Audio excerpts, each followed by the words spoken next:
नमस्कार दर्शक बंधु आपण माने राजजोग सीरियल देखा पाइबे जे मिस्टर सामंतराय कहिबे कि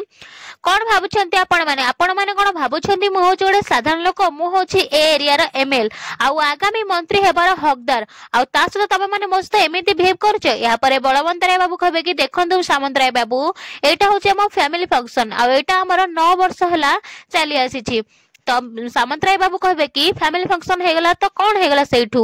एबे इलेक्शन टाइम चली आउ मोर प्रत्येक गतिविधि मीडिया माने कवर करछन्ती आउ से माने जानतु जे ए बलवंतराय फैमिली तांको एमएल सहित केमिति बिहेव करछन्ती आउ आगामी मंत्री हकदार हेबा सहित लोक सहित केमिति बिहेव करछन्ती समस्त जानतु। एपटे आपण मैंने देखा जे दिया प्रिया को कहे कि प्रिया तू जा देखे दे समस्त जे तू केते टैलेंटेड मु जानी तू पारिबू तू सब ग्राफिक डिजाइन तते बढ़िया आसे आ तू सब स्टिकर हरिका बनै पारिबू तेणु करके तू जा ए सब करके तांको देखे दे जे तो पाखरे केते टैलेंटेड अछि आ तू सब किछि करि पारिबू। या परे प्रिया कहे कि हौ ठीक अछि। हां दर्शक बंधु कोन प्रिया से स्टिकर आ ग्राफिक डिजाइन करके कोन सामंतराय को मन जीति पारिबे।